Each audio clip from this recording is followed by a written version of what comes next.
आज हम पाइनस के गैमेटोफाइट की डेवलपमेंट और उसकी स्ट्रक्चर के बारे में पढ़ेंगे। उसमें सबसे पहले हम पाइनस के मेल गैमेटोफाइट के बारे में बात करेंगे।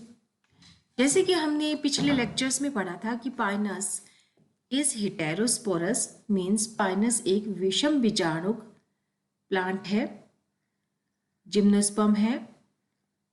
The microspores and megaspores are formed in the male and female cones respectively on different branches of the same plant. इसमें जो माइक्रोस्पोर और मेगास्पोर यानी कि लघु बीजाणु और गुरु बीजाणु बनते हैं वह मेल व फीमेल कोन में डेवलप होते हैं और ये मेल और फीमेल कोन उसी प्लांट की डिफरेंट ब्रांचेस पर बनते हैं।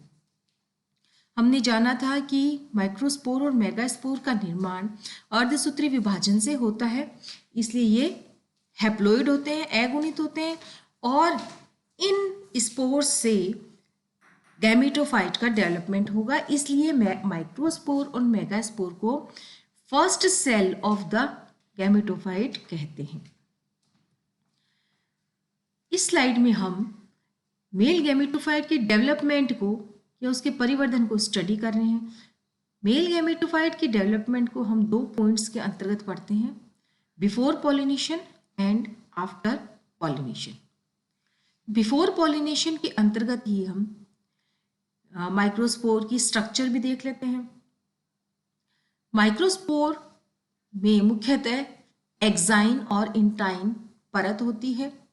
एक्साइन बाहर की तरफ और इंटाइन भीतर की तरफ होती है और एक्साइन जो है उसको पूरी तरह से कवर करके नहीं रखती और भीतर की तरफ से एक्सो एंटाइन उसको कवर करके रखती है, यानी इसमें एक तीसरी परत का भी नाम लिया जाता है, that is exo and intine.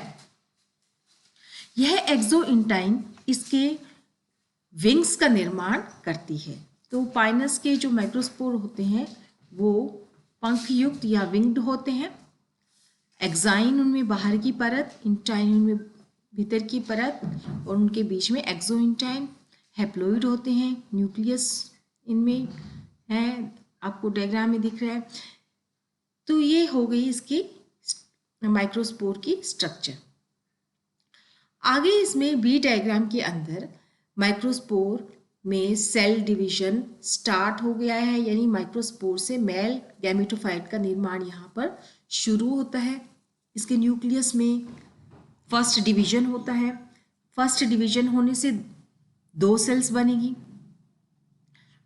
उसमें से एक को तो फर्स्ट प्रोथेलियल सेल और दूसरी जो बड़ी सेल होगी उसको एपिकल सेल कहते हैं। नेक्स्ट इसमें जो एपिकल सेल बनती है उसमें एक डिवीजन और होता है और वह डिवीजन होने से इसमें दो सेल्स बनेगी। पहली तो है सेकेंड प्रोथेलियल सेल और दूसरी इसमें बनती एंथेरेडियल या पुंधानी कोशिका। डी डायग्राम में आप देखेंगे जो एंथेरेडियल सेल बनी थी उसमें डिवीजन होगा, पुनः दो कोशिकाएं बनेगी, that is generative cell and tube cell. यहां पर इस मेल गैमेटोफाइट में 4 कोशिकाओं का निर्माण हो चुका है। दो तो प्रोथेलियल सेल और जेनरेटिव सेल और tube cell. Generative cell that is जनन कोशिका, ट्यूब सेल दैट इज नलिका कोशिका। इस 4 कोशिका युक्त मेल गैमेटोफाइट का पॉलिनेशन होता है और पाइनस में वायु परागण पाया जाता है। वायु परागित होकर ये ओव्यूल के पोलन चैम्बर में पहुंचते हैं। पोलन चैम्बर में इनके आगे का डेवलपमेंट होता है। उस आगे के डेवलपमेंट को हम क्या कहते हैं? Development of gametophyte after pollination.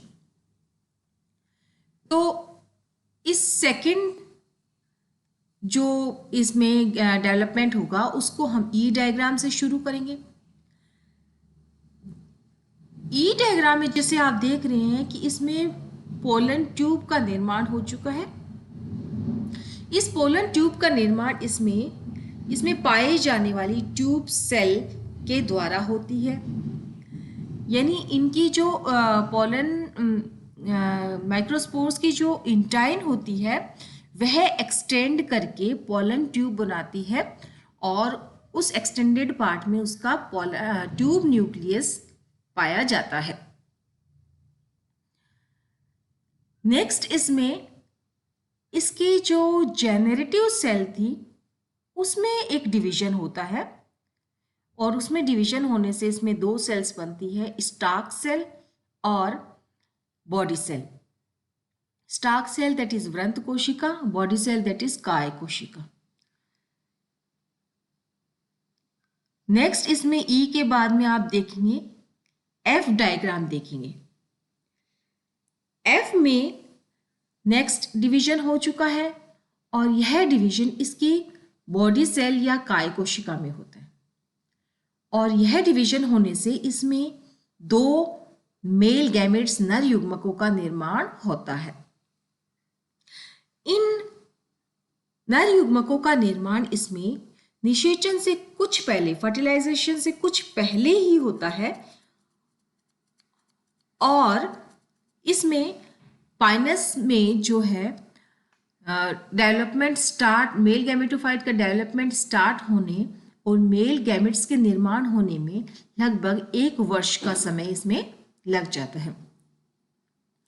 तो इस तरह से हमने देखा कि पाइनस में मेल गैमेटोफाइट का निर्माण बिफोर पॉलिनेशन होता है और आफ्टर पॉलिनेशन। बिफोर पॉलिनेशन में 4 सेल्स बन जाती है और आफ्टर पॉलिनेशन में इसमें अंत में 2 मेल गैमेट्स का निर्माण हो जाता है।